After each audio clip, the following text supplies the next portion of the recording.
Muy buenos días tengan todos ustedes.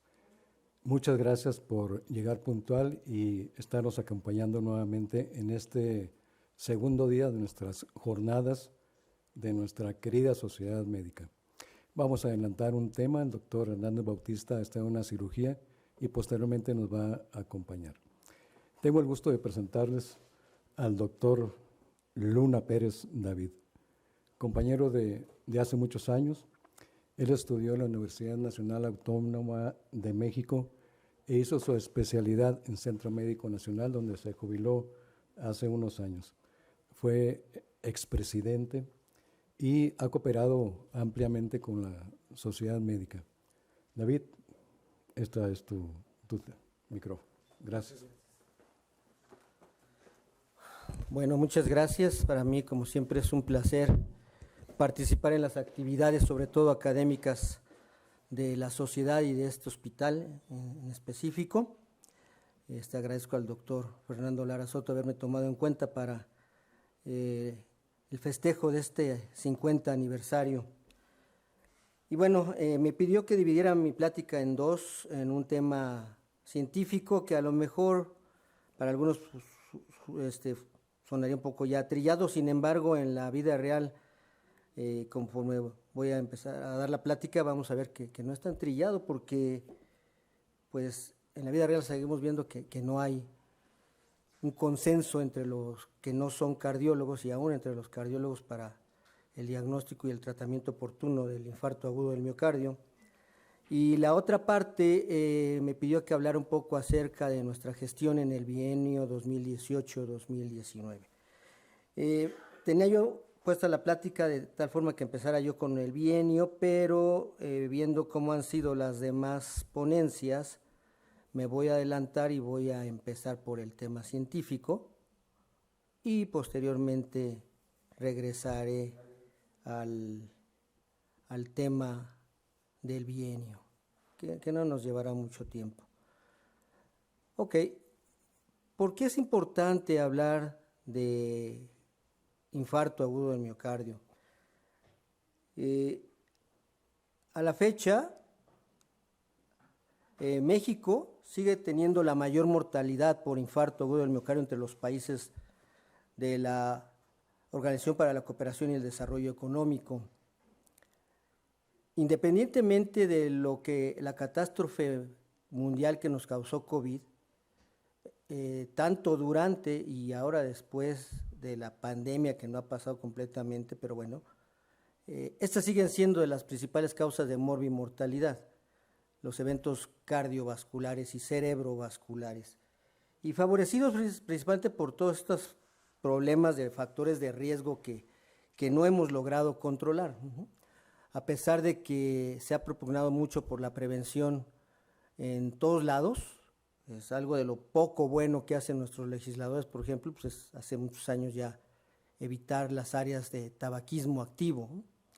Yo me acuerdo que hace muchos años, en alguna ocasión mi padre fue un gran fumador y tenía EPOC, y quise celebrar un fin de año con la familia, pero evitar que mi madre trabajara y que todos trabajamos en casa. Entonces vamos a un restaurante.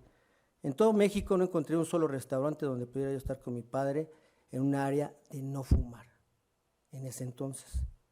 Afortunadamente ahora es todo lo contrario, ¿sí?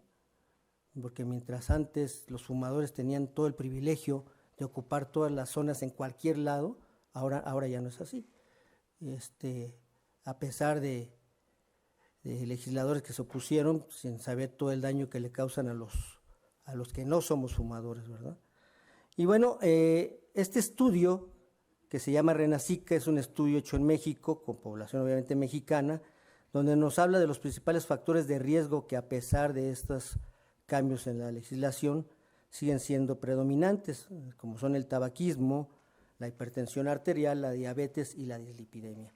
La diabetes es por hoy nuestro principal coco, el enemigo a vencer número uno, porque hoy por hoy le comento a todos mis estudiantes, cuando yo doy una plática de lo que sea en relación a eventos cardiovasculares, la diabetes mellitus nos tiene que quedar perfectamente claro, independientemente de la especialidad o no especialidad que tengamos como médicos, pero que seamos médicos, que un diabético después de 5 años tiene un 40% de posibilidades de desarrollar eventos vasculares a cualquier nivel, periférico, cerebral o cardíaco.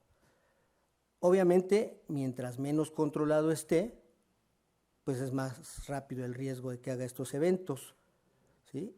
Y muchas veces el paciente le tiene mucho miedo a la insulina, sin embargo, a nosotros como médicos, en nuestro estudio epidemiológico, debemos de saber que un diabético que ya está tratado con insulina, no es porque la insulina le haya caído mal, al contrario, simplemente es porque ese paciente, si no se pudo controlar con hipoglucemiantes orales, tuvimos que recurrir a esta otra arma, y esto ya nos habla de una gran alteración metabólica y que nos va a causar procesos inflamatorios multisistémicos. ¿Cuál es la pequeña gran diferencia entre Angor estable o Angor inestable, un síndrome coronario agudo, desde el punto de vista anatómico? Pues fíjense que desde el punto de vista anatómico, en relación a lo que es proceso obstructivo, como tal, proceso obstructivo como tal, podemos tener infartos con lesiones obstructivas de menos de un 50%. Y tener pacientes con lesiones obstructivas de un 90% que jamás se han infartado. ¿Cuál es la pequeña gran diferencia? Precisamente esto, el hablar de placa inestable, ¿sí? La gran diferencia entre placa inestable y estable, pues es el componente lipídico y componente inflamatorio que tenemos dentro de la placa. Y estos componentes van a estar presentes siempre y cuando nuestros factores de riesgo no estén controlados. Esto es que mi paciente siga siendo gordito, que siga fumando, que no haga ejercicio, que no lleve una dieta adecuada, que sea dislipidémico, hipertenso descontrolado, etc. Y entonces al final de este proceso de mal apego a controlar los factores de riesgo, ya sea porque el médico no ha sabido controlarlos o porque el paciente no quiere controlarse, muchas veces no creo que sea privativo de los cardiólogos, yo creo que a todos nos ha pasado cuando le decimos al paciente, oye, no puedes comer galletas, no puedes comer carne con grasa, no puedes comer manteca. Doctor, me voy a morir de hambre, entonces, ¿qué voy a comer? ¿No? Y entonces, bueno, espérate, está todo lo demás, verduras, carne magra, pollo, pescado, frutas, etcétera, etcétera. Pero el paciente no lo acepta, entonces es muy difícil lidiar con la cultura de mala atención médica que tenemos, ¿no? Estamos acostumbrados a ir al médico no a prevenir, sino cuando nos duele, ¿no? Y la premisa de cualquier paciente es, si me duele, voy y tomo el medicamento. Si no me duele, es que estoy bien, ¿no? Entonces, un gran comparativo que yo les digo, a ver, ¿por qué llevas tu carro cada 6 meses a verificar? Si tu carro funciona, enciende, camina, frena, todo, ¿por qué lo llevas cada 6 meses? Ah, pues porque me obligan. Ese es el problema, ¿verdad? Estamos acostumbrados como niños chiquitos a que nos obliguen. Entonces tendríamos que ponernos un sello de verificación para decir, este individuo después de los 40 años, cada 6 meses va a que le hagan su check-up desde todos los puntos de vista, no nada más cardiovascular. Y bueno, cuando tenemos ese problema de placa inestable, son 3 fenómenos básicos fisiopatológicos los que tenemos, que es la trombosis, la inflamación y un desequilibrio entre los factores vasoespásticos y vasodilatadores, predominando el espasmo vascular. Y estas son las bases del tratamiento de cualquier problema de cardiopatía isquémica. Y entonces nos llega el paciente al consultorio, a urgencias, etcétera, con un dolor precordial. Sin embargo, es bien importante la semiología. Entonces, no todo dolor precordial es de origen isquémico, ¿sí? Y no todo dolor precordial tiene las características para poder saber si es un problema coronario o no. Una vez que hacemos una semiología adecuada, podemos establecer el diagnóstico de síndrome coronario agudo con sus diferentes variables, como son angina inestable de alto riesgo, infarto agudo del miocardio sin elevación y con elevación del segmento ST. Características fundamentales, y hablando de angina inestable, pues podemos saber si es de bajo, intermedio o alto riesgo, pequeñas, grandes diferencias. Un bajo riesgo lo puedo manejar por la consulta externa. Un riesgo intermedio debe ser hospitalizado y estudiado. El alto riesgo se debe manejar como infarto agudo del miocardio hasta no demostrar lo contrario, o sea, unidad de cuidados coronarios. Entonces, la pequeña, gran diferencia. Si yo, desde el punto de vista clínico, no puedo hacer esta diferencia, entonces puedo cometer el error de un paciente de alto riesgo, dejarlo que se vaya a casa y tenga ese 30% de posibilidades de infartarse en las siguientes 72 horas.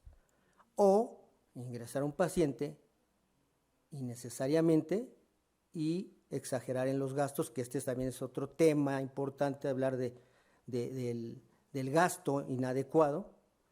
Y pues a veces vemos, da mucha pena, pero ayer, por ejemplo, reviso un estudio de monitoreo ambulatorio de la presión arterial, veo el diagnóstico, dolor precordial, veo la edad del paciente, 14 años.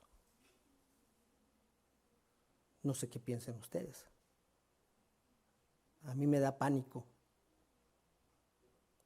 ver esa situación. ¿Sí?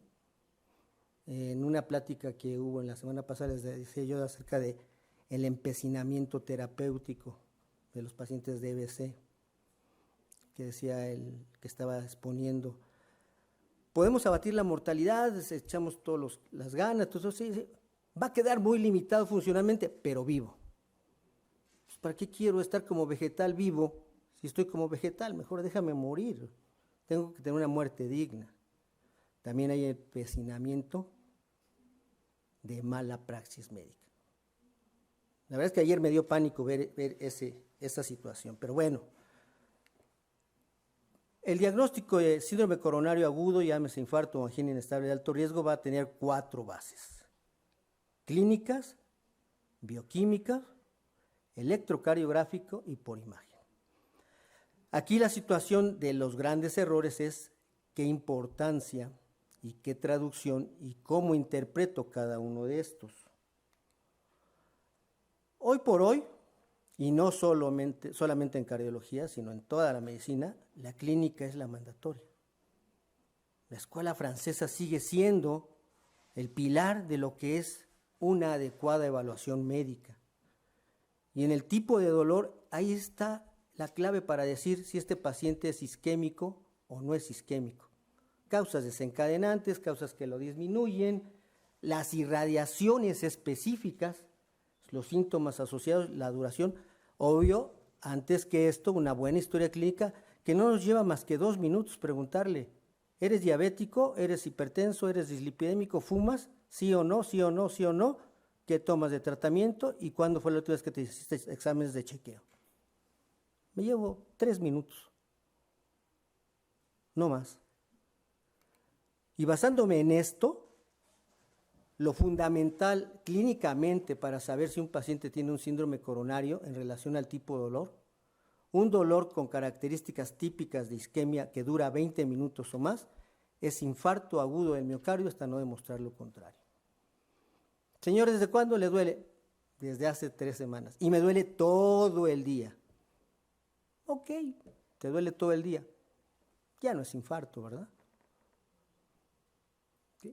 Voy al trabajo, subo al puente peatonal y me tengo que hacer 2, 3 paradas porque me empiezo a sofocar, me falta el aire, siento que me aprieta en el cuello, empiezo a sudar. Guardo 5 minutos de reposo y se me quita. Soy diabético, tengo 50 años, mido unos 60, peso 80 kilos. ¿De qué color es el caballo blanco? ¿Verdad? Irradiaciones específicas, cuello y mandíbula.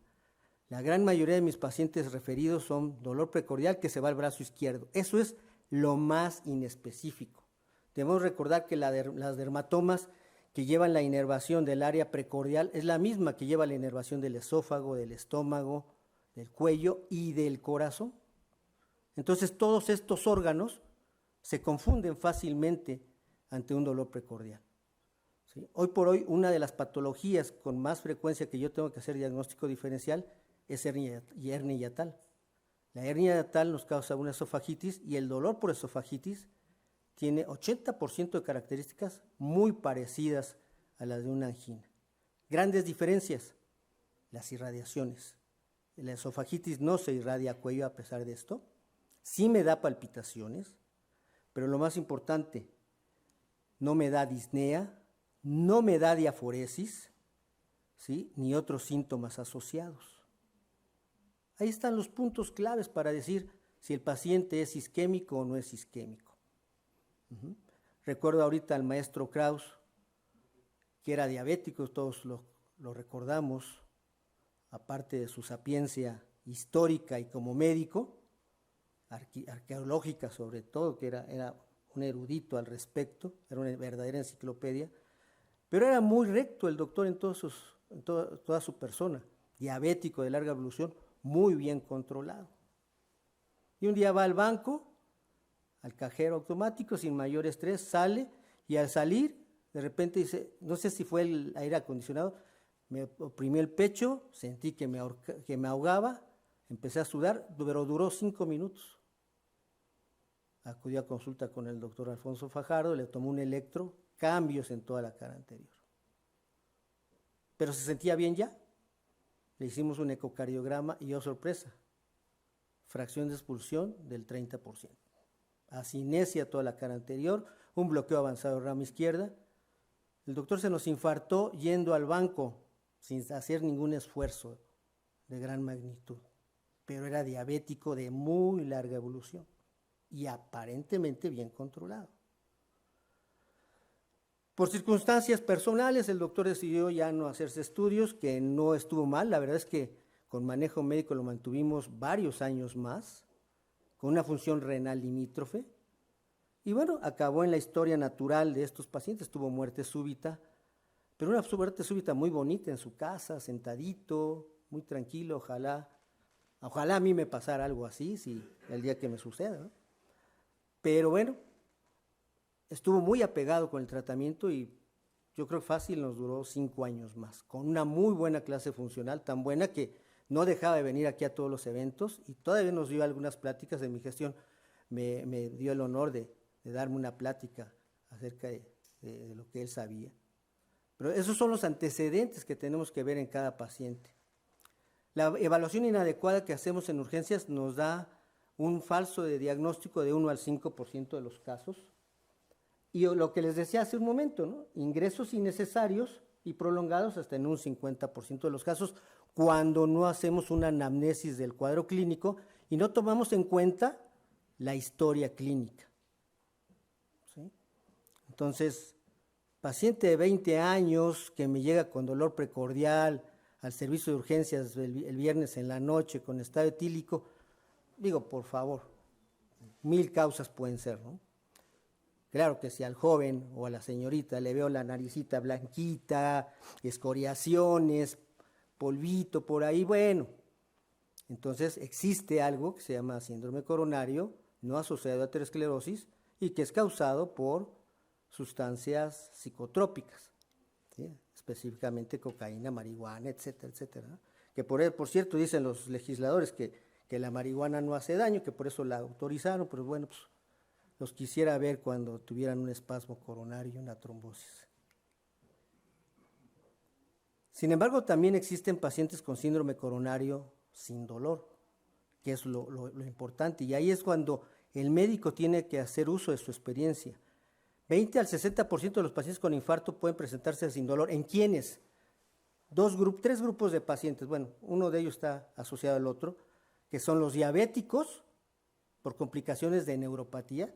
Todos sabemos que el diabético con neuropatía puede tener los 2 extremos. O anestesia, no siente nada, se clava un clavo en el pie y no siente nada hasta que ya tiene un pie todo infectado, ¿sí? O una disestesia en donde no tolera ni los calcetines. Pero en el paciente isquémico, lamentablemente, nos llegan esos pacientes y los viejitos, por la misma razón de neuropatía, con un infarto caminando como si nada. Los cirujanos no me dejarán mentir, les llegan los ¿sí? Sudando, taquicárdico. El viejito no. El viejito es totalmente diferente y si es diabético, peor. 50% pueden ser verdaderos silentes. Sin embargo, hay manifestaciones que nos van a hacer sugerir que sí tengan isquemia, que es la disnea, la fatiga y palpitaciones, y la diaforesis, que aquí me faltó poner. Hay muchos equivalentes anginosos. ¿Cuáles son los que nos deben importar más?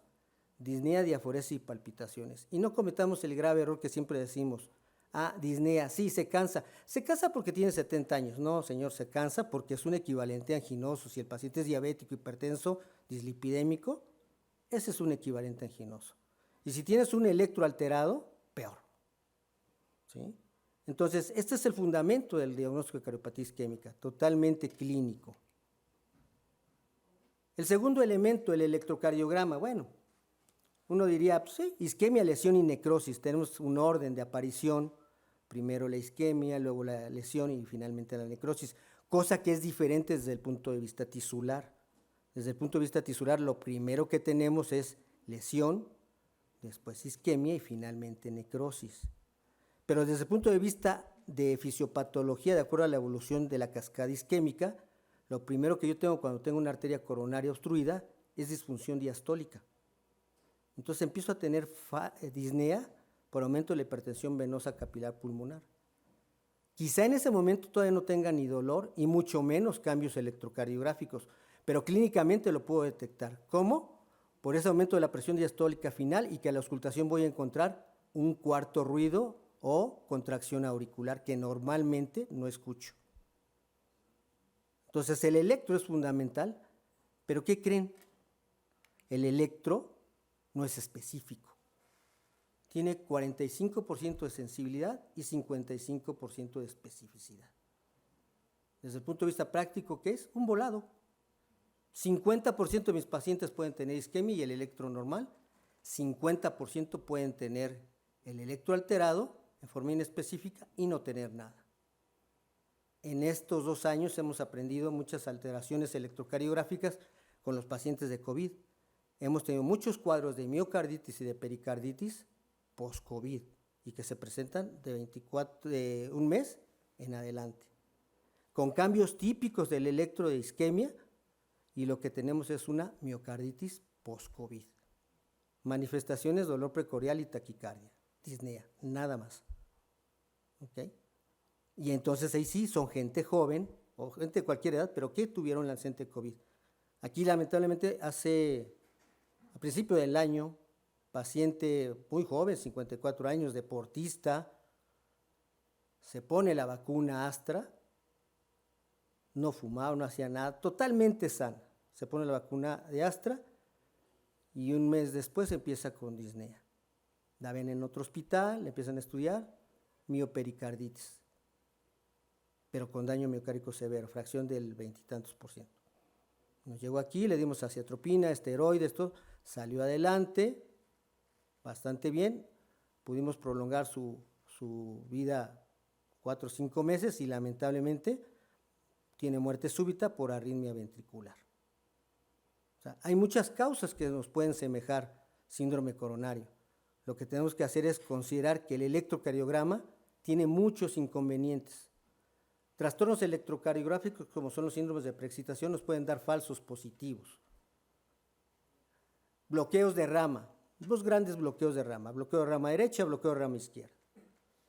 Cuando yo tengo bloqueo de rama derecha, 90% de los casos mi corazón va a ser sano. Pero cuando tengo bloqueo de rama izquierda, entonces es al revés.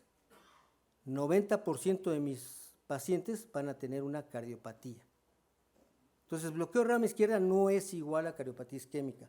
Bloqueo de rama izquierda es igual a daño cardíaco. ¿De qué causa? No lo sé, hay que estudiarlo. Pero bloqueo de rama izquierda no es igual a diagnóstico de cardiopatía isquémica. Y errores se cometen en todos lados. Papá de un médico de aquí, marcapaso permanente, cuadro clínico de angina, lo mandamos a siglo XXI, cardiología, 3er nivel. Me lo regresan porque sí tiene cuadro clínico de angina, pero el electro no tiene cambios, tiene ritmo de marcapaso. Por Dios. Pues claro que tiene ritmo de marcapaso. si depende del marcapaso. Nunca va a tener cambios electrocardiográficos. Y me estás diciendo, sí tiene cuadro clínico de angina, y lo das de alta porque el electro no tiene cambios. ¿Quién revisó ese electro? Me pregunto. Vuelvo a lo mismo, ¿dónde está la clínica? Tercer factor, biomarcadores. ¿Sí? Tenemos muchos biomarcadores. Hoy por hoy, de los más específicos, ¿sí? Troponina y mioglobina. Ojo, pero la troponina no siempre nos habla, aunque sea ultra específica, de necrosis. ¿Sí? La que es específica de necrosis es la CPK-MB, pero esa no se eleva de inmediato, se eleva de 4 horas en adelante. ¿Okay? Aquí, ¿qué es lo que pasa? Me llega un paciente con cuadro clínico típico de angina, electrocardiograma con cambios inespecíficos, 1 hora de evolución, le tomamos enzimas, le tomamos troponinas y son normales. ¿Qué nos dice el médico? Son normales, incluso hasta gasometría, Pues son normales, entonces como son normales y el electro no es típico, vámonos para su casa. Y el paciente tuvo angina al estar defecando o al hacer cualquier esfuerzo mínimo. ¿Ok? Entonces, ¿qué es lo que tuvimos aquí? Una mala interpretación de los biomarcadores. Y podemos tener elevación de troponinas de inmediato. Eso nos va a hablar de daño miocárdico, no necesariamente de necrosis. Y la CPK-MB, que es la específica de necrosis, que se eleva a las 4 horas, nos marca precisamente ese tiempo fundamental de tratamiento, que decimos, ¿cuál es la ventana terapéutica? Pues es esa, 4 horas. Evitar que se empiece a elevar la CPK-MB porque esa es la de necrosis, es la de daño. Ya cuando tengo necrosis, progresivamente ya no tengo poco que hacer. Y a mayor tiempo, menos oportunidad de ayudarle al paciente. Entonces, ¿cuál es mi ventana terapéutica? 4 horas. ¿Sí? No puedo decirles quién, pero por aquí de repente me dicen, no, es que el código infarto es una farsa. No, no es una farsa. Es una farsa cuando no lo conoces, cuando no sabes qué tienes que hacer y no sabes que tienes un tiempo límite. ¿Sí? Entonces, a mayor tiempo, más necrosis, más daño, menos función, menos calidad de vida y además más riesgo de muerte. ¿Okay? Entonces, la interpretación de los biomarcadores es fundamental. De las imágenes, el ecocardiograma, afortunadamente no es un estudio tan difícil de conseguir, aquí lo tenemos. Los estudios de resonancia es más difícil porque hay otros, tenemos un solo resonador y tenemos muchos otros casos que requieren la resonancia, entonces de repente no tenemos la disponibilidad de estos métodos, pero hoy por hoy el ecocardiograma nos va a mostrar alteraciones de la movilidad, hipocinesias, discinesias, presencias de trombo, presencias de aneurisma cuando esto ya es crónico, en fin, contamos con el ecocardiograma. Pero si no lo tenemos, repito, la clínica es lo fundamental, ¿sí? Pero si tenemos el recurso, hay que utilizarlo. Finalmente, son muchas las cosas, bueno, son 4 las cosas, ya dijimos, que hay que tomar en cuenta, pero la evolución de cada una de estas nos va a decir manejo conservador o manejo expectativo, un poquito ya de más acuciosidad o definitivamente irnos a la terapia y pensar en un manejo intervencionista si es necesario. ¿Por qué es importante el atender a estos pacientes? Por esto, para aquellos que dicen que el código de infarto no existe, pues, yo les pregunto, entonces, si no existe, ¿por qué en todo el mundo tenemos en los aeropuertos los DAEs, que son los desfibriladores externos automáticos? Tienen una razón de ser, ¿sí? Porque hoy por hoy la principal causa de muerte súbita en todo el mundo es la fibrilación ventricular, de origen isquémico. Ojo, no necesariamente infarto. Si yo tengo un paciente con muerte súbita, seguramente 99% de posibilidades de no equivocarme en decir tiene fibrilación ventricular, ¿sí? Pero sí me puedo equivocar en decir ese paciente tiene un infarto. A lo mejor no es infarto, simplemente es un síndrome coronario de angina inestable de alto riesgo y se está manifestando con fibrilación ventricular. Por eso, los cursos de RCP que tenemos que saber aplicar, ¿sí? Y otra vez, la muerte súbita, ¿cuándo se va a presentar? En las primeras 4 horas después del evento agudo y en las primeras 72 horas. Por eso siempre les decimos a los familiares, después de 72 horas ya podemos decir si su paciente está estable o no, mientras su situación o su condición médica es muy grave. Eso es en relación a la fase aguda. En relación a la fase crónica, bueno, tenemos todas las complicaciones mecánicas, eléctricas, etcétera. La principal ya dijimos, las arritmias, pero las mecánicas, la falla cardíaca, hoy por hoy es de las que más problemas nos va a dar, y la extensión al ventrículo derecho, que nos va a dar una falla cardíaca muy especial. Cuando los pacientes tienen un infarto, tenemos fracción de expulsión baja y tenemos que tener mucho cuidado con la administración de líquidos. Pero en este paciente en específico, el del ventrículo derecho, ¿qué creen? El manejo es agua. Agua y agua y agua. ¿Por qué? Porque debemos recordar que el BD se maneja a base de volumen, no de presión. La gran diferencia del ventrículo izquierdo es que tenemos que manejar inotrópicos, ¿sí? Y si le cargo la mano de agua a un ventrículo izquierdo que está desfalleciendo con un BD normal, me va a hacer edema agudo pulmonar, seguramente. Lo que no sucede con el ventrículo derecho, ¿sí? Y otra complicación que aquí no ponemos, porque estamos hablando específicamente de infarto, pero que sí debemos de considerar, es el síndrome cardiorrenal.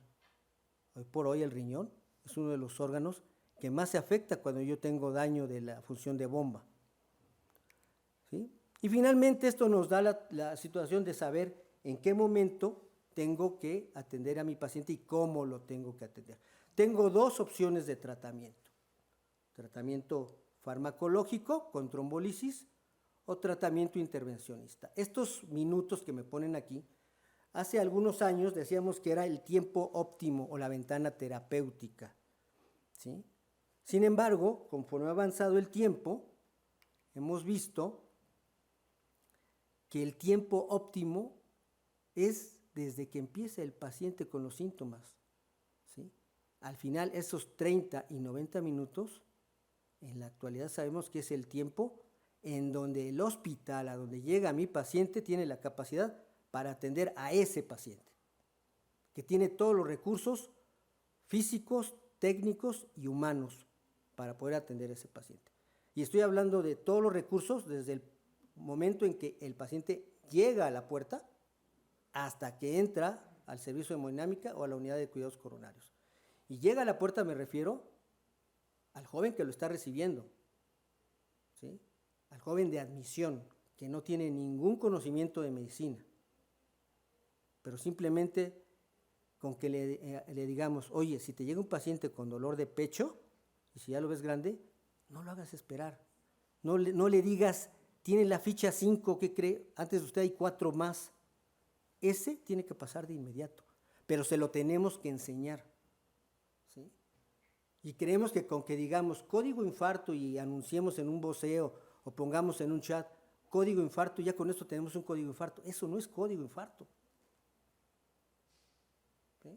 Es como cuando los políticos dan una indicación de que se le haga prueba de esfuerzo a todo mundo en las escuelas. Por Dios, eso no es prevención, ¿sí? Si te vas a una fábrica, probablemente te la creo, pero a una escuela, pruebas de esfuerzo.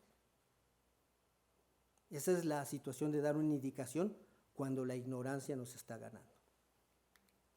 Y entonces, el código infarto nos da un algoritmo que no es de aquí, es de todo el mundo, de atención en los hospitales, que va de 0 a 1, máximo 2 horas.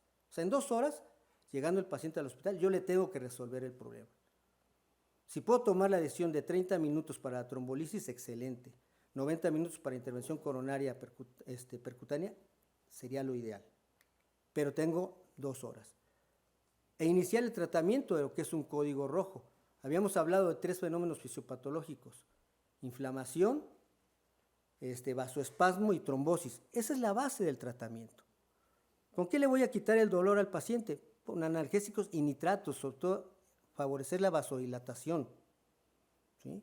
Ver qué medicamento y a qué paciente le voy a dar. Esto no es para todos, ¿sí? Hoy por hoy también tenemos una patología emergente, sobre todo porque ya los que estamos en esta década de la vida, ya vamos para ser realmente viejitos, y una patología emergente es el problema valvular aórtico, que hace unos años no existía. Hace 20 años lo que nos preocupaba todavía era la cardiopatía reumática, que ahorita es prácticamente inexistente. Tiene años que yo no veo una estenosis mitral pura, con el fenómeno de Eurosies, ahí lo típico de los maestros que explicaban, el maestro Juan con su Ruftatá y hacer el fonomecanocardiograma y eso. Ahora, la estenosis aórtica es una patología emergente, y también hace una semana tuvimos una sesión aquí y les decía, 3 mecanismos, 3 síntomas son específicos de la estenosis aórtica, que son el síncope, disnea y angina de pecho. Y solamente el 30-40% de los pacientes con estenosis aórtica tienen lesiones coronarias. Si yo a un paciente viejito que me llega con dolor precordial le doy nitrato sin auscultarlo y tiene una estenosis aórtica, lo voy a vasodilatar, voy a bajar la presión, voy a aumentar el gradiente transaórtico y ¿qué creen? Me va a dar más angina. Entonces, no es interrogar, no es ver el electro, no es ver el laboratorio, también hay que escuchar al paciente, revisarlo, auscultarlo, para no cometer esas iatrogenias. Trombosis, pues los antiagregantes plaquetarios. No es el motivo de la plática, pues hay el que quieran, aspirina, clopidogrel, la combinación, etc. E inflamación, las estatinas, con su efecto pleiotrópico. Es lo que nos va a causar un proceso desinflamatorio. Y entonces volvemos al código infarto, en donde se estableció inicialmente en el Hospital de Cardiología del Siglo XXI, donde soy egresado y estuve muchos años ahí, y tengo, la verdad es que, así como el papá Cuervo, tener el orgullo de que en mi casa se ideó ese código infarto, pero además liderado por la doctora Gabriela Borrallo, que hoy por hoy es la única en todo México que ideó esto y que lo ha ido promoviendo. ¿Sí? Tuve la suerte de poder que fue a mi residente, y para mí es un honor saber hasta dónde ha llegado ella, porque tiene un impacto a nivel nacional. ¿Sí? Y es la verdadera creadora del código infarto, y a la fecha sigue trabajando en esto. ¿Sí? Y ya lo extendió no solamente al Seguro Social, sino al ISSSTE y a Salubridad. Hay una plataforma, hay una aplicación para código infarto en donde hay hospitales privados. Este hospital está dentro de esa plataforma. Lamentablemente, esa es mi percepción, en este hospital no tenemos implantado el código infarto y por lo tanto, la verdad es que, salvo honradas excepciones, hemos tenido la oportunidad de dar una verdadera atención de código infarto. La gran mayoría adolece de este tratamiento. Resultados de este estudio de código infarto. Esta es una transparencia viejita, no me dio tiempo de conseguir la actual, pero es un avance importante. Esta es del 2019, no es tan viejita. Estos son los pacientes que en ese artículo salieron. Ese es el porcentaje de hombres y mujeres, y los factores de riesgo. Cómo se dividieron en infarto con elevación y sin elevación del segmento ST. Pero lo más importante es los resultados. ¿Qué resultados tuve? Una disminución de la insuficiencia cardíaca del 17 al 11%, estableciendo el código infarto. Reinfarto, 3.9 contra 1.9. Lo más importante, muerte del 21 se bajó al 12%. Este es un verdadero impacto. Y los eventos cardiovasculares mayores, o sea, complicaciones, del 35 al 29. Aquí no hubo tanto. Pero vean lo que más nos preocupa, la muerte, ¿no? Un 50% de reducción, estableciendo un buen código infarto. Que el código infarto se estableció inicialmente con 9 hospitales generales de zona, 2 unidades de medicina familiar y 20 camas. Hace más o menos 5 o 6 años que se empezó a hacer. ¿Qué es lo que nos dicen las guías? Las guías internacionales a la fecha lo que nos dicen es el algoritmo de tratamiento, ya se los mencioné, de 0, máximo 2 horas. Cuando tenemos el recurso, que aquí ya es un poco de expendio, si tenemos la posibilidad de hacer angiografía coronaria, la hacemos en aquellos pacientes que troponinas y electrocardiograma es negativo.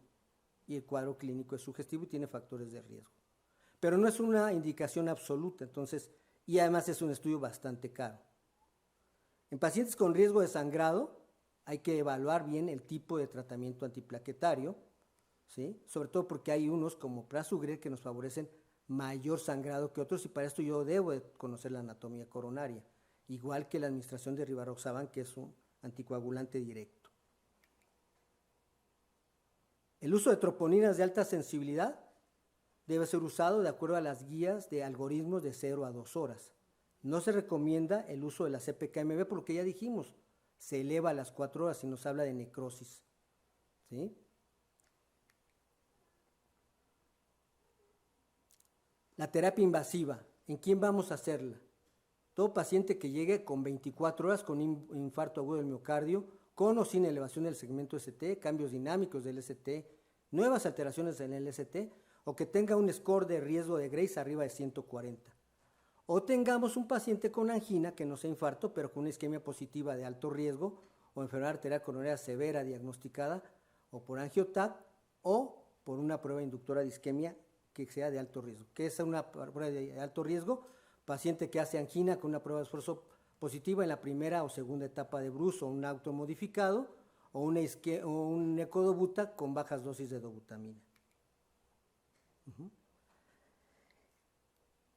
Apenas les decía a algunos residentes de anestesia precisamente que el grave error que tenemos los médicos mexicanos es decir que todo lo que está fuera de aquí es mejor que lo que hacemos nosotros, y no es cierto.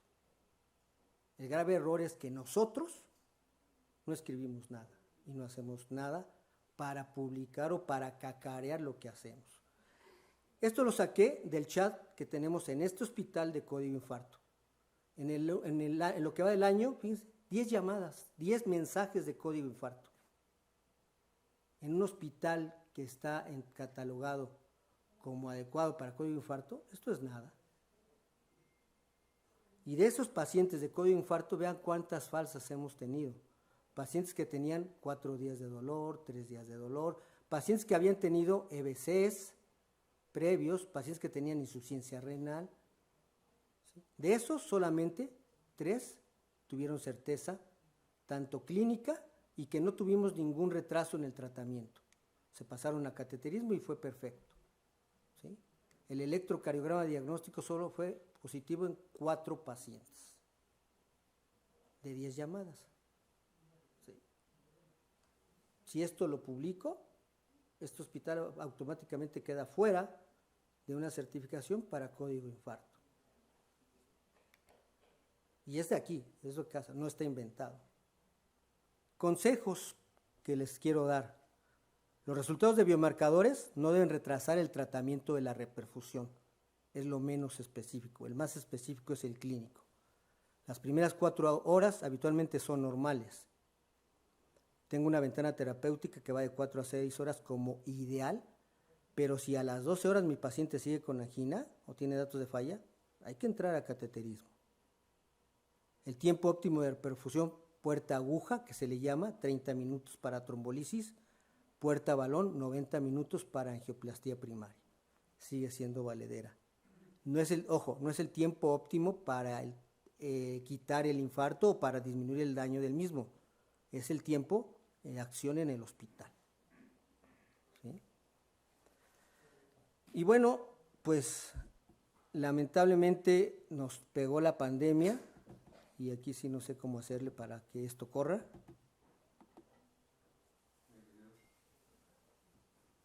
¿Dónde se le da el video?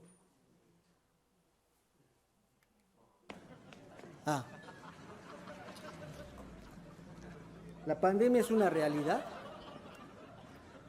En alguna plática pusimos, cuando ustedes vean un caso, acérquense a los doctores que están viendo a ese paciente.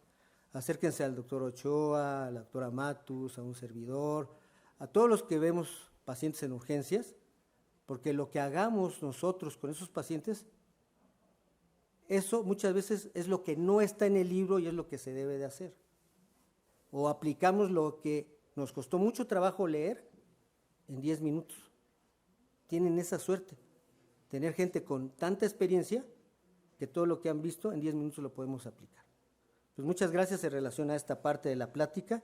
No sé si hay alguna pregunta que sí me gustaría que hubiese, ojalá. ¿Algún comentario? Sí, doctora, dígame.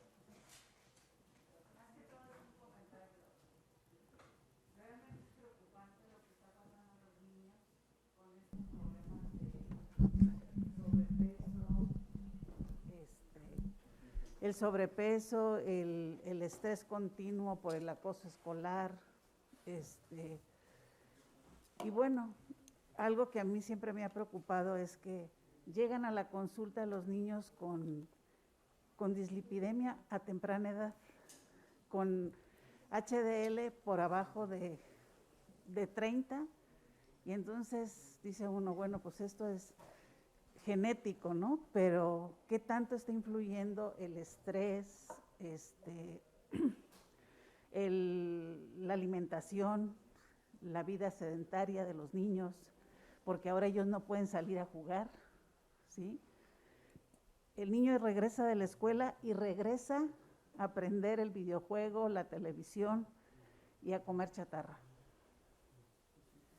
Entonces, algo se tendrá que hacer, ¿no? Sé que pues ya hay una campaña que está a nivel internacional, promovida por el doctor Valentín Fuster, y que él ha hecho grandes trabajos, tanto en Latinoamérica, para abatir estas cosas. Pero este es el día a día de nosotros. Aquí en la Ciudad de México, cada día llegan más niños así, y es preocupante, ¿no? Entonces, este niño que le llegó a usted, ¿no tenía problema renal? No me llegó a mí. Yo vi el estudio que pidieron, doctora. O sea, Okay. No, si me hubiera llegado a mí, ni se interna. No. Lo internó otro médico. A mí me tocó interpretar el estudio nada más. Por eso fue el pánico que me dio. O sea, ¿qué estamos haciendo? Exacto. Entonces, ¿qué tipo de médicos también estamos formando? Desde nuestra trinchera, o sea, desde la consulta del día a día, pues lo que hay que hacer es modificar hábitos, ¿no? En la medida que se pueda, porque realmente esto es diario. Y los niños cada vez llegan con más problemas de ansiedad. A mí me impactó mucho un día una niña que me dijo, me siento impotente. Le dije, ¿por qué? Porque todo el día me acosan en la escuela y vivo un estrés tremendo. Y entonces, ¿hasta dónde es ansiedad? ¿Hasta dónde es un problema ya como este tipo de paciente que usted valoró, no? Sí, híjole, el problema de los niños es tremendo. Valentín Fuster tiene muchos años promoviendo estos trabajos de alimentación adecuada en la escuela, que hagan ejercicio y todo. Pues es apoyado por varias fundaciones, todo. Sin embargo, en la realidad, pues, ¿qué le puedo decir, doctora? La gran población, como le digo a mis hijos, estamos en una burbuja. Ustedes viven en una burbuja. Ustedes no saben cómo vive los niños de Iztapalapa, que el papá gana 6,000 pesos al mes y la mamá 3,000, y tienen que ir a la escuela. ¿Y qué van a comer, doctora? Lo que les alcance, ¿no? Yo fui subdirector médico en un hospital del departamento de Iztapalapa precisamente, y me tocó tener que mandar al Ministerio Público a una mamá que me trajo al niño golpeado por el cable de la plancha, porque le robó 10 pesos para comprarse un gansito, porque estaba el niño todo el día encerrado, y es lo único que había comido en todo el día. Entonces, sí, yo puedo hacer 1000 campañas, pero si económicamente mi población no tiene un trabajo bien remunerado, no tenemos las políticas escolares, nos estamos preocupando porque los chamacos dicen que les damos una beca para que acudan a una empresa donde ni van, y si van no quieren hacer nada. cuando tenemos muchos niños a los cuales los podemos atender en las escuelas de nivel básico, dándoles comida, dándoles una buena educación? No queremos que los maestros se actualicen. Entonces, ¿cómo vamos a tener una educación si los que tienen que dar esa educación no los obligamos a que se actualicen? Queremos hacer escuelas sin exámenes, que todos pasemos. Eso no se puede. Porque entonces ya nadie tiene una capacidad de esfuerzo. Todo es gratis. Eso no puede ser. Pero bueno, si no hay alguna otra pregunta al respecto, trataré de ser rápido en la presentación de lo que hicimos en nuestro bienio 2018-2019. Esta fue mi mesa directiva, una mesa directiva que sinceramente estoy mega orgulloso de ella, porque todos y cada uno de ellos participaron con sus compromisos al 100%. Y ese fue resultado de que pudiéramos hacer diferentes eventos académicos, sociales y culturales. Hicimos varios simposios, todos ellos liderados por los especialistas que estaban en mi mesa directiva, ¿sí? Algunos, un servidor por ser de cardiología obviamente. 2018, insuficiencia cardíaca, cáncer embarazo, taller de estimulación cardíaca, ACLS, que tengo ya varios años que varios presidentes me han dicho, oye, vamos a repetir el ACLS. Encantados, ¿sí? Encantados. Creo que fue un éxito el haber puesto ese curso y a todo el mundo le gustó. En el 2019, patología en la mujer en general, diabetes, otra vez dispositivos cardíacos y nuevamente ACLS. ¿Sí? Parte de los simposios que tuvimos, y tengo el gusto y el honor de decir que tuve aquí al doctor Antonio Magaña, que hoy por hoy es uno de los líderes a nivel nacional y me atrevería a decir que incluso internacional de insuficiencia cardíaca que está en siglo XXI, ¿sí? Y también tuve la suerte y el honor de haber sido su profesor, siendo él residente de cardiología y de medicina interna. En estimulación cardíaca, al ingeniero Calpe, que hoy por hoy es un ícono de la estimulación cardíaca en Medtronic. Todos los participantes de la mesa directiva nos comprometimos e hicimos artículos mes con mes que publicamos en la página web. Todos teníamos la obligación de cada mes hacer un artículo de revisión general, tema en general, y un artículo de la especialidad de la cual fuéramos responsables.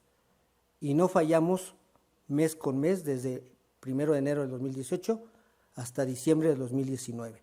¿Sí? Publicamos 48 artículos. Por primera vez hicimos la filmoteca e hicimos una revista médica por primera vez en la sociedad médica. ¿Sí?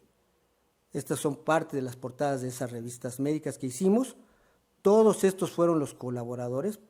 No menciono a nadie en especial para no cometer la torpeza de evitar mencionar a alguno, pero lo que sí les puedo decir es que todos son médicos que estamos en el hospital. O sea, esta es la calidad de médicos que tenemos en este hospital, ¿sí?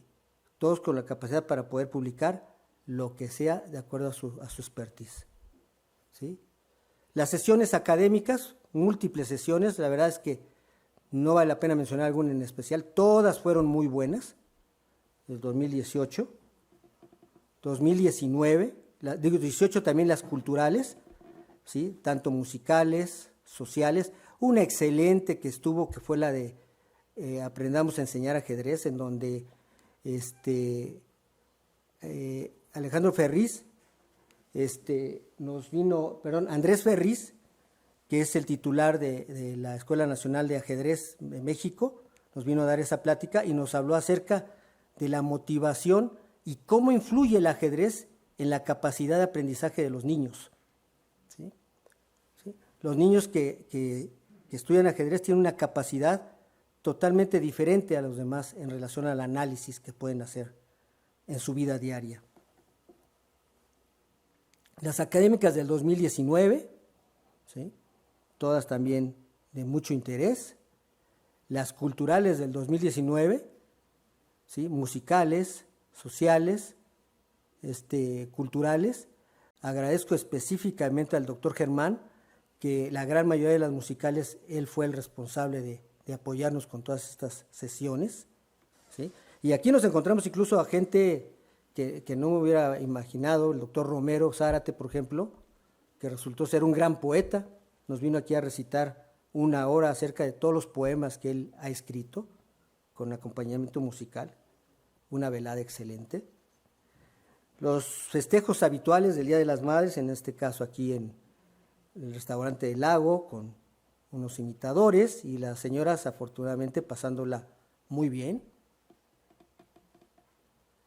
El Día del Padre en Hacienda Cantalagua, en donde al final hacemos el festejo, un festejo social y deportivo. No puse las fotos, pero por ejemplo aquí en Cantalagua se caracterizó porque hicimos una especie de Masterchef, donde todos nos pusimos a cocinar. Estuvo excelente, el doctor Hernández Bautista nos hizo un excelente guacamole, me acuerdo, ¿sí? Apoyado por mi esposa también, pero todo muy, muy rico. La doctora Cruz Toledano con sus postres. Una fiesta del Día del Médico, no puse la del 18, que fue en el Asturiano, pero quise mencionar en especial esta del 2019, que la verdad esta sí fue un lugar que yo quise escoger por capricho personal en relación a que era un sitio icónico para todos nosotros. Ya se había hecho un evento en este recinto con el doctor Ricardo Robledo. En ese entonces yo estaba en su mesa directiva como vocal, y la verdad es que era un gusto ver a los maestros, algunos de ellos que ya no están con nosotros, disfrutar esa fiesta y contar sus anécdotas de lo que habían vivido en ese Palacio de Medicina. O sea, un lugar en lo personal realmente icónico para los que realmente amamos ser médicos como tal. Y pues esa sería toda mi presentación. No sé si hay alguna duda de esto o de la plática científica, y agradezco su atención y su asistencia. Muchas gracias.